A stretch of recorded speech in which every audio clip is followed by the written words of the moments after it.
Good evening, everyone. Thank you all for joining us for the summer community engagement meeting for the Bladensburg Bus Garage Reconstruction Project. Next slide.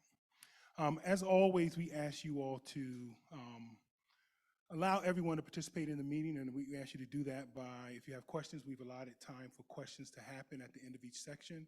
If you're in the room and you want to ask a question, we have someone who will bring a mic to you. You'll be able to ask. We'll be able to get an answer. But we also want to make sure everyone has an opportunity to ask questions. So if we're kind of running out of that segment's Q&A time, we'll ask you to hold additional questions to the end where we'll have more time to finish up any questions. Right. Next slide. Also, if you're online, you have two options for asking questions. But of course, with technology, we ask you to extend a little grace to us as we work through any potential problems. If you are having problems, there should be someone online. We'll put their email in the chat now that can help you, assist you with any technical problems that you're having. You can note that you can ask your question in the chat, type it there, we'll capture it. You can note you have a question in the chat, or in the Q&A period, you can raise your hand and we will call on you and unmute you during the Q&A section. To raise your hand in the chat, if you go down to the lower bar, the far right, there's a reaction. If you click on reaction, there's a raise hand feature at the bottom. Next slide. So today we hope to cover, of course, we're going to introduce the team who's with us today. We're going to go have a project overview and current updates for the quarter. We have, based on previous questions, we do have an individual from the Small Business Program Office here today. We will cover some of the design highlights for the quarter, some construction updates for the quarter. We have members of the authority who are here to talk about the Metro Zero Emission Bus update, and then we'll talk about what happens over the next quarter until our winter meeting, which should happen in December or January. So with that, I'll turn it over to Maya, who will do introductions. Next slide. Good evening, community members. Thank you for being here today in the room and online to learn more about our project, Bladensburg Bus Garage. Let me start with introduction. My name is Maya Nino. I'm a senior program manager with the infrastructure, with Metro Infrastructure Office. To my right is Ms. Jamila Muhammad Ingrid. She is a PMCM deputy project manager. To her right is Mr. Brian Harris. He's with the Metro Small Business Program Office. To his right, Mr. Dan Goucher. He is a contractor HP project manager. To his right, Miss Amy Majrobian. She's a director of Zero Emission Vehicle Group. And to her right is Mr. Sean Pratt. He is the PMCM project manager. Before we dive into the project update, I wanted to address some questions the community raised. Next slide, please. Okay, so there were some questions about diesel fuel. As a refresher, Metro previously presented information about diesel fuel and the fuel vault during the summer of 2022 and spring 2023 community meetings. Those presentations are available on the project website. The website is wamada.com/bladensburgbusgarage.com. Regarding the on-site fuel vault, Metro will design a fuel vault monitoring system to support the integrity of the garage and maintain a safe environment. The next question was raised about the FTA grant that recently was awarded in June to Metro. FTA awarded Metro $104 million grant to support Metro goal to operate 100% zero emission bus fleet by 2042. The grant will support the fleet electrifications, not items related to air quality monitoring. And we'll talk more about that later in the presentation. Next question was raised about Hickory Run. Hickory Run runs under the project and is currently navigated via pipes. To reduce the flooding, the team plans to increase the storm drainage capacity to support a 15-year recurrence interval, 24-hour storm in accordance with the district standards. The last question was raised recently is about the air quality. Metro plans to follow DC government requirements for air quality monitoring. We will keep the community informed and updated with that issue. Next slide. I'll turn it over to Ms. Jamila Ingrid. Thank you, Maya, and greetings. Thank you for joining in person as well as online. So at the last meeting, we provided an update on the groundbreaking ceremony, construction progress, and Metro Zero emission bus updates. And so you can visit the project website to see a recording of the meeting as well as a listing of questions and answers that were fielded that day. Next slide, please. So here's a recap of the project. The site will include a new maintenance facility, a parking garage for 450 employees, as well as parking for 300 buses. And the project itself will be constructed in 3 separate phases. The first phase that you see there is in blue. It will take place from July 2021 to August 2024, and during that time, we will rebuild the new maintenance facility. During the second phase that you see in green, we will focus on building the employee parking garage, as well as some bus parking at grade level, and that takes place from August 2024 through March 2026. And the third phase that you see in orange, we will complete the remainder of the bus parking, and that takes place from March 2026 to December 2026. The battery electric bus aspects of this project will be discussed later on in today's presentation. Next slide, please. So as usual, I'd like to provide a refresher of the best practices we have on the site for cleanliness and noise control, and that includes daily cleaning of work areas, waste receptacles and dumpsters stationed throughout the site, tying down items during bad weather to prevent them from flying around. We also have DOEE approved stormwater runoff controls. We wash muddy construction vehicle wheels to help keep the mud from being tracked into the streets. We also have access to an on-site street sweeper to help assist with this, and we pick up trash weekly as well. In regards to noise, we have typical weekday crew hours of 7 a.m. to 7 p.m., and we limit oversized load deliveries to the hours that you see on the screen. Next slide, please.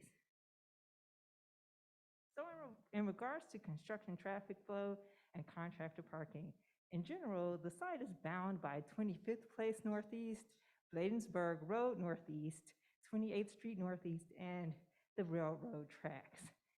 The primary entrance is still on 25th Place Northeast, and we're calling that Gate 1 on the slide. The secondary entrance is along Bladensburg Road Northeast. Now, in regards to contractors' personal vehicle parking, we have 2 areas designated for that, and that's 2122, 24th Place Northeast, as well as the properties on 28th Street Northeast. And we do that to help prevent parking congestion in the neighborhood. Next slide, please. So here's an overview of the permitting status for the project. FTA granted a categorical exclusion for the project in the summer of 2020.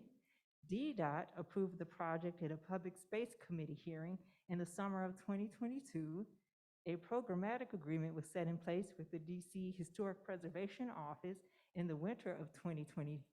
And also for DOEE, they approved the phase 1 demolition plans in the fall of 2021, and the stormwater management drawings for phase 1 were approved in the winter of 2022. We continue to coordinate with DC Water, PEPCO, and Washington Gas in regards to the utilities. And also for the Department of Buildings, a foundation permit was issued in the summer of 2022, and we received a new building permit for phase 1 in the spring of 2023. And we recently submitted a permit for phase 2 demolition activities, a permit application, I should say, for phase 2 demolition activities. So we're waiting to hear feedback on that. Next slide, please. So over the last quarter, in terms of community outreach, we released a quarterly newsletter, and in that we featured Mr. Kevin Collins, who is a 20-year Bladensburg bus division operator. There are opportunities to find out more about what Mr. Collins does at one of these upcoming information sessions that you see on the screen. Also, there's a procurement fair coming up, so that's why we invited Mr. Brian Harris here, an auditor at the Small Business Programs Office of WMATA, to talk more about how to become certified with WMATA. Next slide, please. Thank you, Jamila. At this time, we'll entertain any questions, try to get you answers. There appears to be no questions online, so if there's someone in the room who would like to ask a question, simply raise your hand and we'll get the microphone to you. Not yet? Mr. Montague, I'm looking right. Not yet? You wait?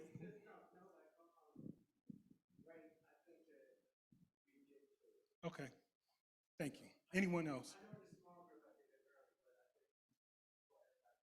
You recognize I'm tracking when you ask the questions. Anyone else have a question at this time? I know we have, yes, ma'am. 1 second, let us get the mic so the people online can hear you as well.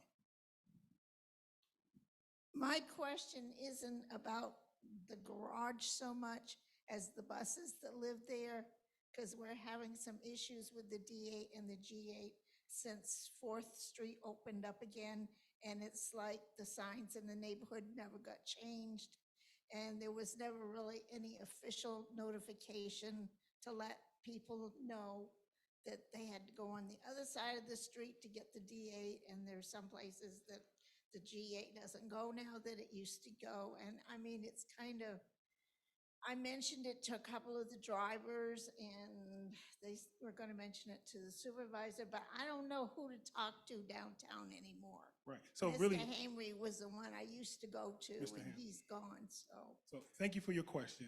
So a couple of things. It sounds like one, looking for clarity for where the bus route now goes, as well as making sure people in the community know about it and wanting that updated, correct? Well, we know where, I know where it's back on its old route Okay. from the detour.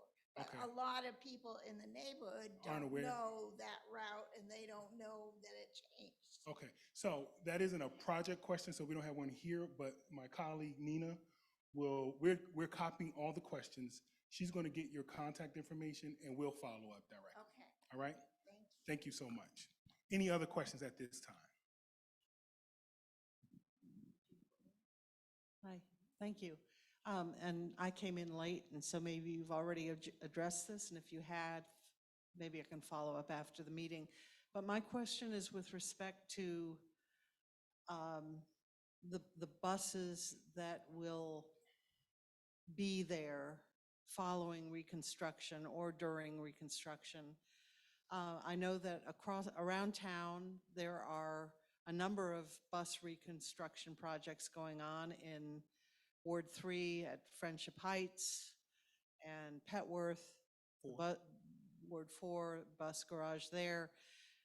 And there has been a lot of discussion about the electrification of the buses and the transition from existing diesel, which raises a lot of health and environmental justice issues, transition from diesel to electrification, which is a good thing. What can you tell us, if you haven't already? Like I said, I walked in late. What can you tell us about the diesel versus electric buses at this site? Right, so you haven't missed that portion of the presentation yet. Ms. Masrobian, Amy there, she covers it in her section, and we're 3 sections out from it. All right?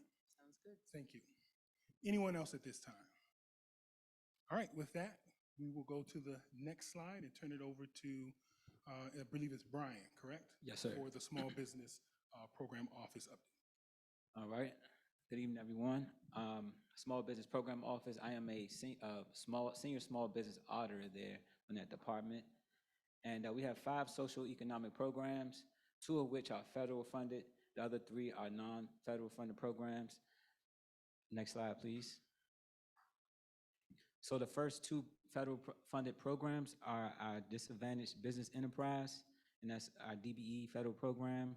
To be eligible as a DBE, a firm must be existing small business that is 51% owned and controlled by a social economic disadvantaged individual. That firm must be categorized as small based on the SBA, Small Business Administration standards, and also accounting for that owner's personal net worth, that firm average gross receipts. This is also a race-conscious program. The next federal program is our SBE program, the Small Business Program. And that to be eligible as an SBE firm, you must be a for-profit business. You must be owned by a U.S. citizen, a lawful admitted permanent residence of U.S. The firm must be small, according, once again, by the U.S., by the Small Business Administration standard size, accounting for that owner, personal net worth, and the firm's average gross receipts. Next slide, please. Okay, two of our non-federal programs listed is our MBE program, Minority Business Enterprise, and the MBE program is a race-conscious and minors, our Metro existing DBE program. Our DBE is federal, our MBE is non-federal funded program. The next non-federal program is a small business program, and we call that the SBP, and that is a race-neutral, small business-focused prime contracting program. Any small businesses that are headquartered in the DMV area that meets the SBP's business size criteria can be categorized or considered as a small business certification. The small business program is mandatory if the contract value is at least $50,000, but no more than $1 million. If there's a minimum of 3 WMATA certified small business identifiees, they can then be part of that program on particular contracts. Next slide, please. Okay, the last non-federal program with WMATA is our micro business program, and is a race-neutral program within the small business program office. The MBP is meant to target very small businesses for prime contracting opportunities, and typically that's $50,000 or less to be categorized in that WMATA certified micro business program. Next slide, please. So here's a list of some of our managers in the department. I can leave you guys my email address as well if you have any further questions or need more details, and that's bjharris@wamata.com, and that completes the social economic program, small business program office. Thank you. We're going to start again in the room, and then we'll check it in, because I don't think there were any questions at the time. Mr. Bettany, I know this is where you asked questions last time, so I don't know if you had a question. Look, that's my job to remember. Kunta Bettany, Carpenters. All right.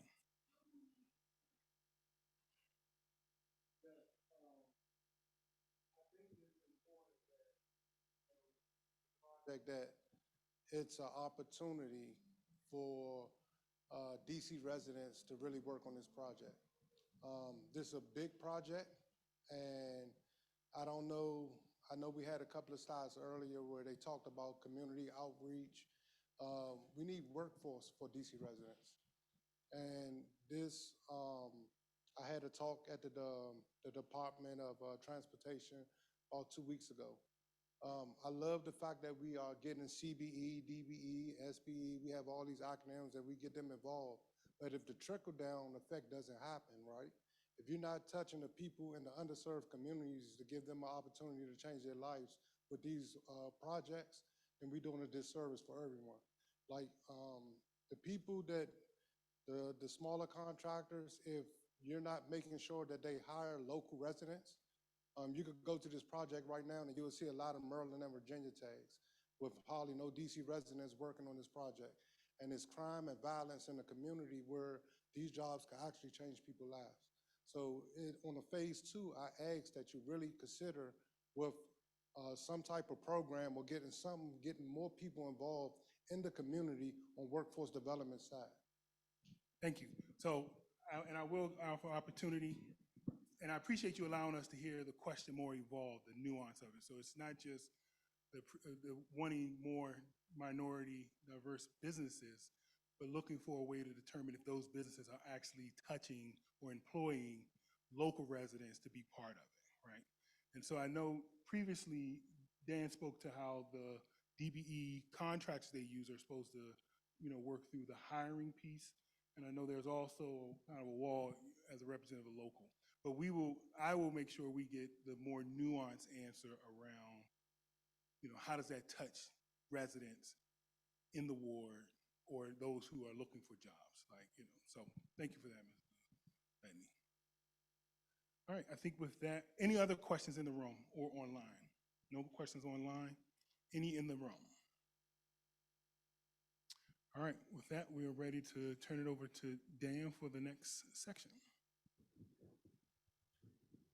All right, so don't mean to turn my back a little bit, but my design highlight, I do have a pointer, kind of go through it. So next slide.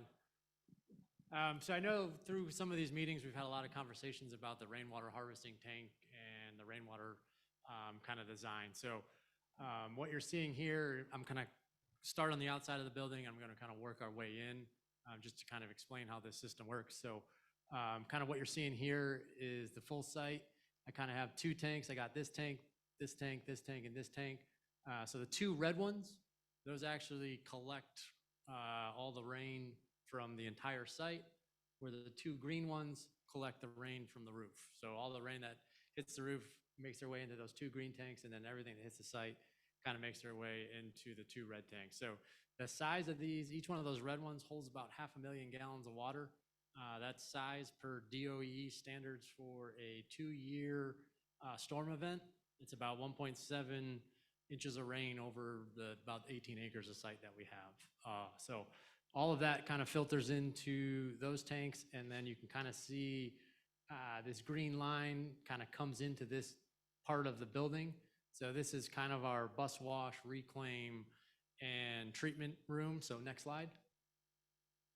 So within that room, you kind of see this is the skid that treats all the water. So all the water, there's a couple pumps in the tanks.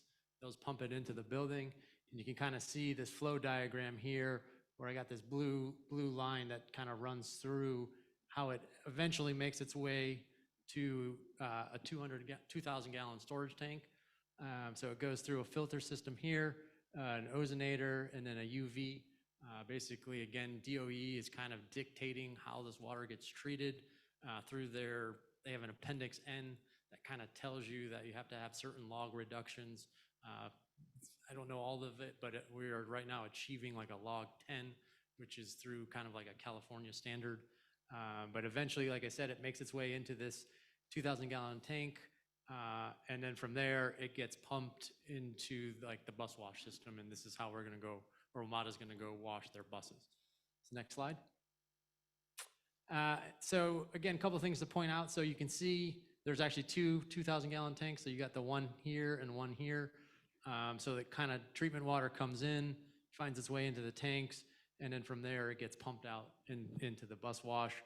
The other thing I really want to point out here is this little recessed pit right here is kind of what we call the reclaim pit or the reclaim tank. So this is actually internal to the building. So once the buses get washed, any of the water that drips off drains back to this tank here, and then it gets pumped from that tank into this filter and kind of gets recirculated. Unfortunately, the system itself is about 80% efficient, so that means I have to make up 20% of that water. So that's where we're getting most of our water from the tanks. Also, depending on how wet or dry the seasons are, also dictates how much water we start pulling from that tank. So at a time, if this tank gets too full, there will be some discharge down to the sanitary. Next slide. So just for some construction updates, just run through some pictures of where we're at on the site. Next slide. So from our last meeting, we talked about structural steel starting up. So you can kind of see on the left-hand side, we did start structural steel April 11th, all the way through. We were supposed to top out this week. Unfortunately, we had a couple logistical issues with a couple cranes, and we couldn't actually top out. So we are waiting on the topping out ceremony. But like I said, for the most part, we are complete with structural steel. Next slide. We did start precast. Happy to report that we have actually finished all of the precast all the way around the building as of yesterday. We have started a lot of the exterior framing. And then on the right-hand side, you can see that we have started the roofing. Everything that you see in blue there, and actually will be covered in a terracotta panel. So that's not the finished product. We got a couple more steps to get there, but it will be a terracotta panel. Next slide. We've done a lot of progress. We've had a lot of progress on the interior. So these are some of the initial starting shots. So we have started masonry inside. We started slab on grade prep and placements. Next slide. And then here's just some major upcoming milestones. I know Jamila covers kind of some other additional activities happening on site. I'm really just trying to highlight some of the major milestones. There's a lot of work going on site, but this really highlights kind of where we're headed. I do want to highlight that October timeframe is really what we're targeting, to have the building itself dried in to a point where, like I said, no rain or wind and stuff gets into the building. And then the next big milestone is that November, so the rainwater harvesting tank 2-8. So remember back, that's the second red tank on, I guess we'll call it plan south side. We do have to drive some additional piles for that. So again, we're starting that pile driving right around September 20th. So you may hear that. We have been pretty diligent about keeping that down, but again, you may hear some pile driving activities happening right around September 20th. I think with that, I turn it back over to Donzel for questions. Great, thank you. So presently, there are no questions online. Any questions from the room? Yes, ma'am. 1 second, just so that, thank you, so that the people online can hear you. Is there going to be a green roof? I mean, like greenery for the water to seep down through? Currently, no, there's not going to be a green roof. It will hit, like, it's just a white, kind of, we call it EPDM. It's kind of like a TPO roof, but we don't want the water to be all that dirty when it hits those tanks, so that we can recycle it through the bus wash. So there won't be a green roof. We're just collecting the rainwater off of the roof.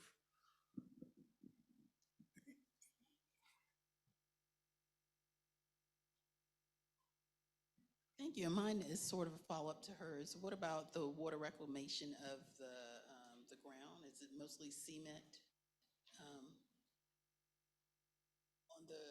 I'm saying, like, we've had a lot of rain yesterday, and my neighbors are on a hill, and a lot of their water runs down.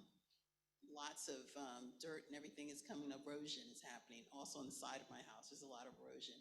Are you capturing or regrading the ground in a way that you're capturing some of that water that lands on the cement? Or do you plan to have bushes, shrubs, or something to help? So it sounds like you're absorb some of that? talking about water runoff, capture, absorption, what plans they have on the site Exactly. to be able to capture any water to prevent runoff. So whether that's a reclamation pond, whatever. So Yeah, so it's twofold. So the first one is during construction, Jamila covered it. We have all of the erosion sediment control plans. So we cannot discharge anything outside of the site. So we have to maintain all that.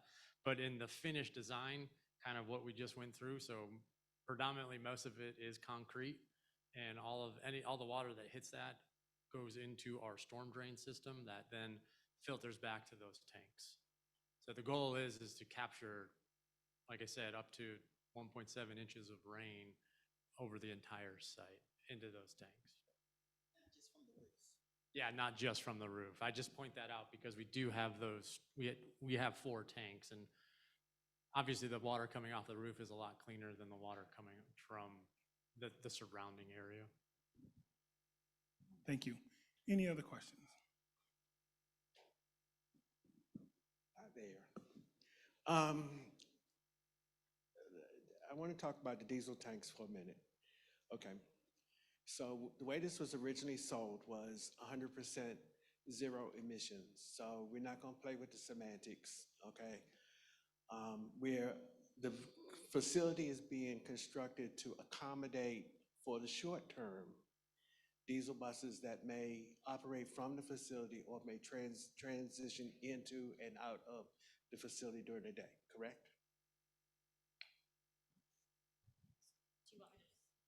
So I know you're going to cover it in your section. Well, because see, right now we're talking about construction on the site. So we didn't mention the placement of the diesel tanks. So that's the question is, there will be fuel tanks on site. Right, and we didn't say this is where they are, okay, in relationship to the overall site. In this presentation. Yes.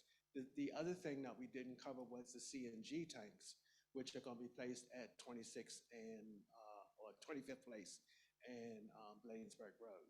So, you know, currently they're staged in the rear of the property. The CNG tanks. So they're being moved forward. But there was no mention of where how that's occurring in the exact placement. Because I have a concern that we build this, how much money we spending on this thing? On the garage, how much money are we spending on it? Okay, so we're spending $340 million on something, and I don't want to have us get to 2026, and then we have to go back and excavate something that was only supposed to be temporary. So a couple of things, and and then I'll give it to the team, because I appreciate you, as always, Ms. Montague. So there are a couple of things that you've asked. So the first thing is, what it was initially articulated about the site. And I think that is going to be re-articulated in the site, which was that it will show up when opening the ability to handle diesel, compressed natural gas, and electric. It also did articulate, and I'll let you talk about that it has the capacity to go 100% electric. What you're talking about now is the location of both the compressed natural gas and the diesel fuel vault. And then the additional question is, when, because we know that they're to go fully electric by 2042 for the entire fleet, what happens to that vault when the fleet is fully electric? Right. Okay, so those are I just want to make sure we are capturing the questions that. Well, my concern is, I'm not an architect, he's sitting back here. I know, I'm about to jump But in. my understanding is that the approach of the employee parking is from 25th Place around to the rear of the property, going over to the property, which is where the current maintenance facility is, right? So if the tanks are, and I'm sure that you've all thought about this, if the tanks are anywhere in that vicinity, somebody's gonna get into somebody's way and have to be relocated either earlier. So now you're talking about So maintenance of flow on the site. Right, so if you make the public aware of where these things are now, we can simply say, oh yeah, that's a ramp, and this is how the 450 people or whatever it is get to park up here, and we're gonna put buses under that, and we're not gonna go back in 2026 and dig this up because we said, oops, and we're definitely not leaving them in the ground permanently. So the tanks are in a vault, Right. like there's a concrete vault, and it's adjacent to Bladensburg Road. It's along that boundary. There's a concrete vault, and then the tanks are placed in the vault. So they're at the front of the property. They're at the front of the property. Cool, okay. There we So go. if we're gonna go back and dig up, we're gonna dig up in the front of the. No, I mean, if at some point, and I imagine somewhere close to in the 2030s, when WMATA doesn't have a diesel fleet anymore or a requirement, then that area will be, the tanks will be lifted out, concrete will be cleaned and either backfilled and paved over because it's valuable parking space. Same with the CNG yard, all that equipment is above ground, apart from the piping that takes it to the fueling dispensers, which are actually in the maintenance building. So there won't be any issue logistically with the buses entering the facility or the employees entering to the parking garage. Okay. Thank you. You You good? good for now?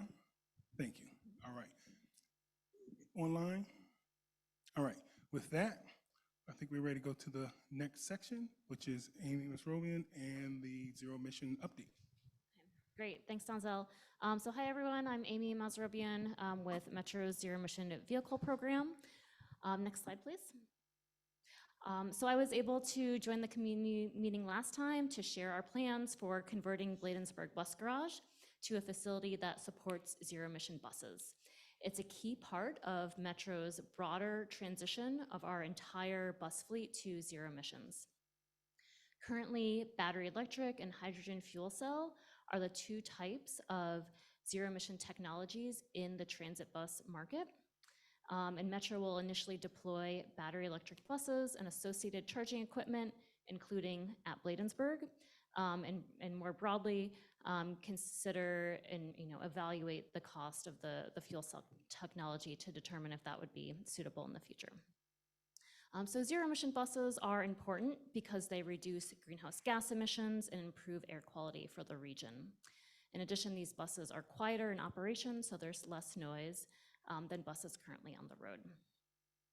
So this year, Metro has made commitments to accelerate our full transition to a fully zero-emission bus fleet of our nearly 1,600 buses by 2042.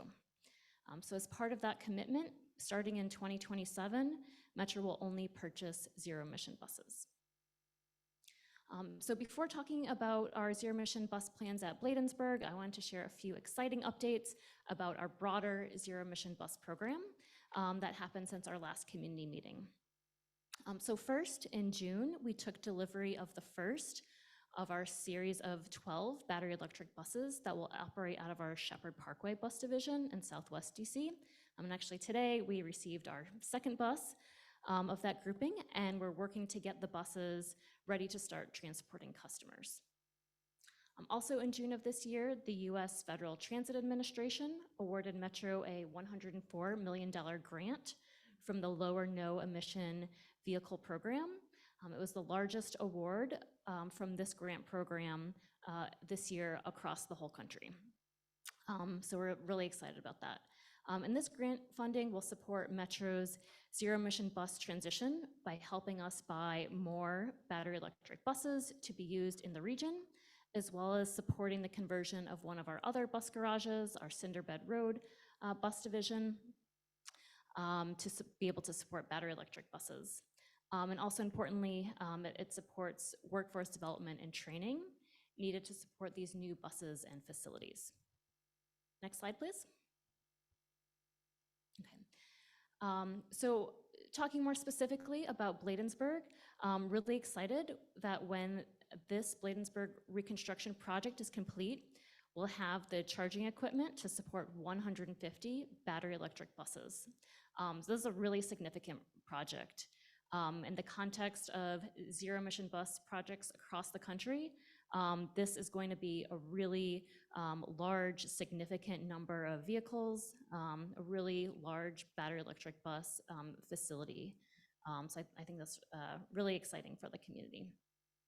At the time the broader reconstruction project is completed, we're expecting approximately half of the bus fleet to be battery electric buses, and the other half from the existing fleet.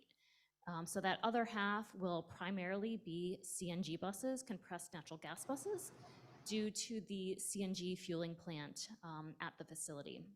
And there may be a small number of clean diesel or hybrid buses at the facility when it reopens, depending on our fleet mix at the time the project is complete. So as you'll see in a future slide, the overall garage reconstruction project completion date is planned for December 2026, but this date may be updated as our battery electric bus plans get incorporated into the broader reconstruction project. So as we get closer to the facility reconstruction completion, we'll have more information on the exact fuel mix of the fleet when the facility reopens. One other thing to note, this current project is also including the additional electric infrastructure that can be used at a later point to support the full fleet conversion to battery electric buses. So that when the time comes to bring those additional buses, battery electric buses, to the facility, this can be done more easily and quickly because the supporting infrastructure will already be there. So Bladensburg Bus Garage is one of Metro's first bus garages to significantly transition to support a zero-emission bus fleet as part of our broader efforts to fully transition the fleet by 2042. Metro's zero-emission bus transition plan, our strategic document guiding our overall transition, presented an initial timeline for converting all of our facilities. And this initial plan showed Bladensburg fully converting to zero-emission buses by 2034. So I just want to emphasize this is an initial preliminary timeline that will be updated as we go forward in our transition and gain that initial experience with zero-emission bus deployment. But I hope this helps everyone understand kind of the phasing in of the buses and how we are planning to make this facility support a 100% zero-emission buses as part of our transition. I'll turn it back to Donzel. Thank you, Amy. So in spite of, I guess, Ms. Montague, we verified over 700 people knowing about the meeting or viewing the announcement. Only, there's a Spartan number online is my point, and they don't have questions yet. So with that, are there any questions in the room? Yes, ma'am. We'll get to you 1 second.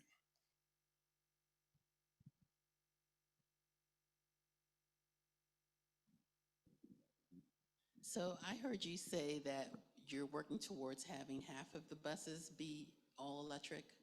So that's no gas combustion engine in the bus. Right, so the battery electric buses don't have an internal combustion engine. Right, so then my question is, do you know how much more or how much less these battery operated buses weigh than current gas powered buses? Yeah, I don't know the exact number, but they are heavier buses due to the batteries on board the bus. Right. And do you know, or have you thought about how that might affect, I guess, the street as those buses are heavier vehicles are rolling down the street and the need to probably more frequently repave streets?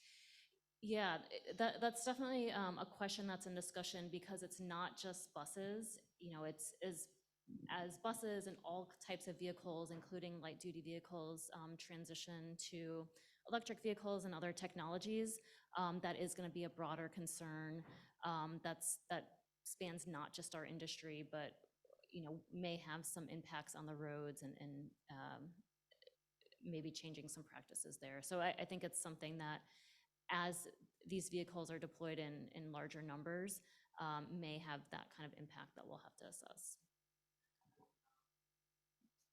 No problem. I mean, go ahead and ask your question, and then we have one online. Okay. My other question is about the travel range of these electric buses and also the battery life of the buses. Yeah, so in comparison to, say, a diesel bus, the range of a battery electric bus is more limited. So one of the things that we're doing as we are deploying these buses is route modeling. So looking at the specific characteristics of our service territory and the routes that we run, and looking at the type of buses that we're expecting to get, and modeling how far we can expect the buses to travel in our conditions, and on our routes, to make sure that as we deploy these buses, we deploy them in a way that we're confident that they can complete the service that they're assigned to.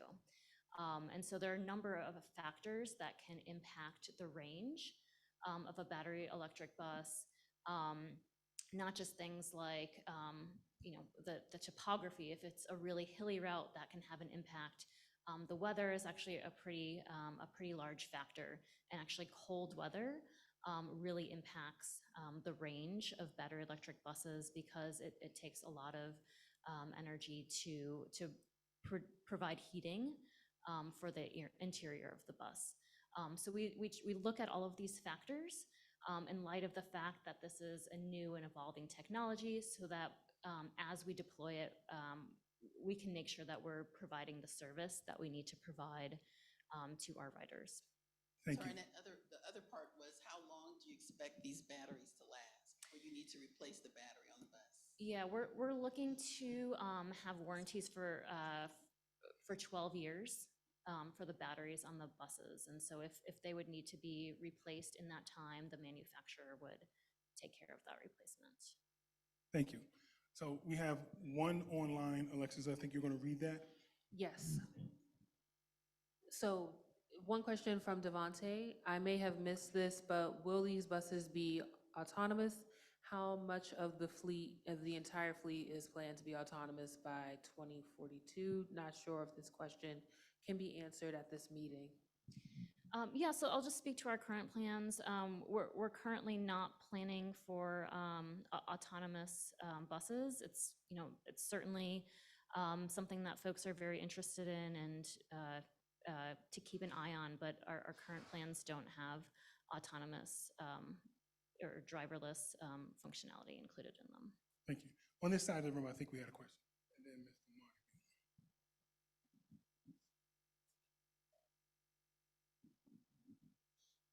Martin. Okay, so one comment, Montgomery County is using electric buses right now. And also, how are you going to power the charging? Are you going to have solar panels? Are you going to have, you know, wind turbines, or how are you going to do that? Yeah, so the facility will have some solar panels on site. The amount of solar that we can fit on a site like a bus garage is not enough for the amount of power it takes to charge this number of battery electric buses. That's quite a lot of power. So we're primarily relying on the electric utility, PEPCO, to provide power to the site that we'll use to charge the buses. I believe we have another question in the room. Okay, so I'll come back to the PEPCO thing in a minute. Mr. Montague, we need you to put the mic closer to for the people online. Can you now hear me? Thank you.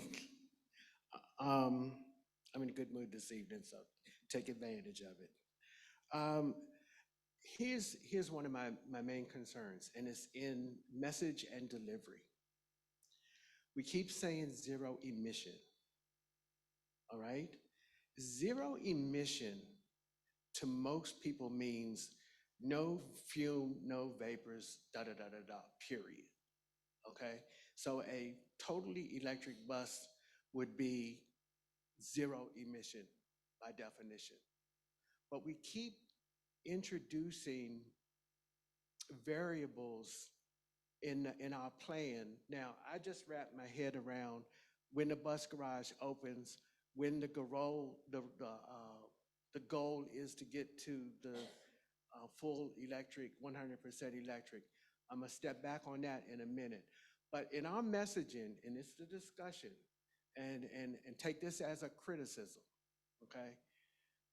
We need to say this many zero emission, meaning no vapors, no nothing. A CNG bus still emits, even though it emits water vapor, it's an emission, okay?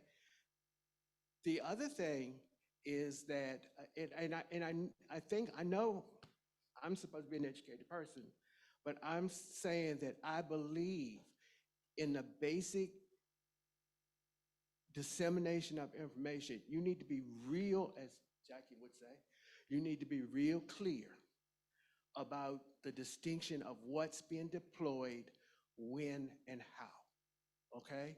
So if we're, and you kind of did that as part of the discussion, but I think graphically, because we're all visual learners, I think that you need to say up there, okay, from by 2026, we in the authority intends to have 50% of 100% zero emission buses and 49% of light emission or reduced emission, okay? Because clean diesel is reduced emission, all right? CNG is about as close to zero emission as you can go, because when they're running correctly, because I have seen a few of them blow some smoke, okay? They're only supposed to emit water vapor, ultimately. So I'm just, that's part one of where we go. Right, so let me make sure I understand what you're saying, and so I can know. So what you're saying is, looking for clarity of message that articulates one, or separates the aspiration of the 100% and when that will happen from what will arrive at the project when it opens, and making sure that that's clear. Is that accurate? Right. Okay. I- Hold on, Go I ahead. know you've talked about it, but we're gonna get a second point out. And then no, go ahead to your next point, and then we'll get an answer. Well, because that's kind of where they got hung around at Northern. When Northern opens, it is point blank, 100% zero Right. emission, okay? And I think that when we started this discussion, and maybe I was on something, But the messaging, or the message conflated that it will have 100% capacity without separating what will be the fleet makeup at the time of opening.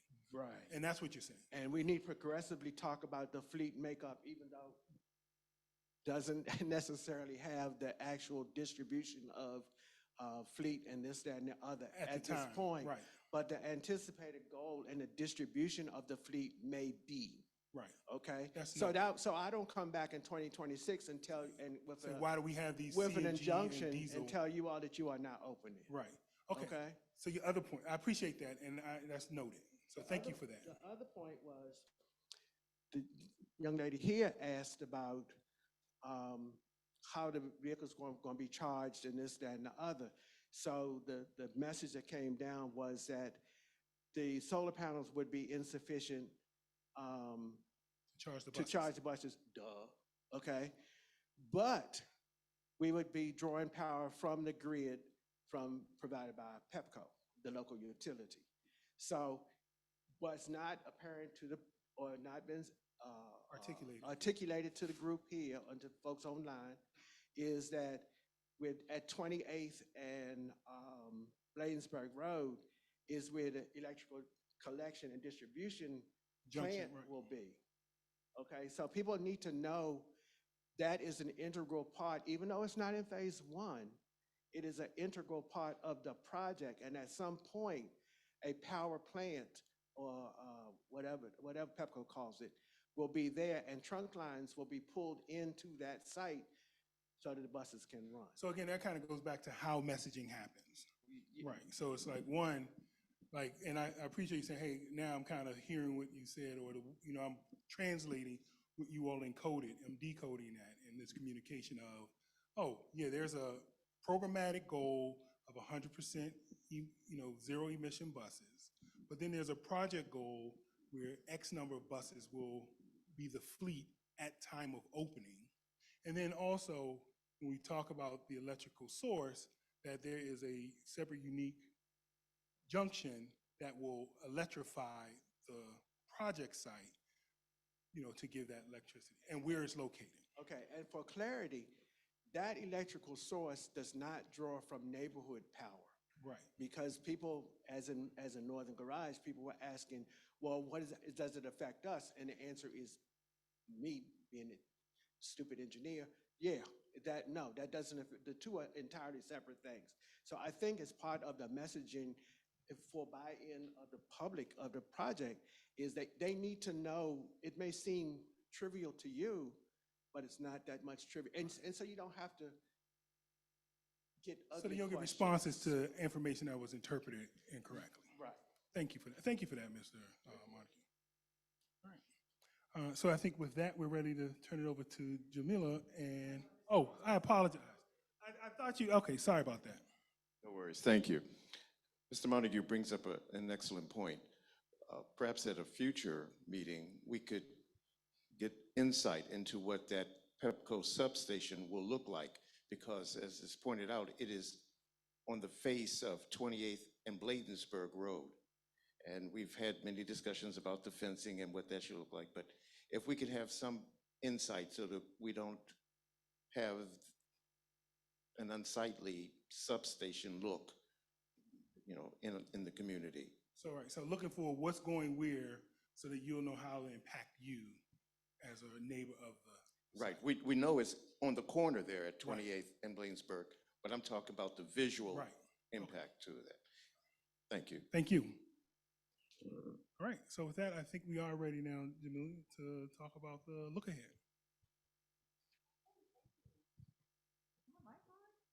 Not yet? Hello? Okay, sounds good. Well, let's look ahead to the next quarter. Next slide, please.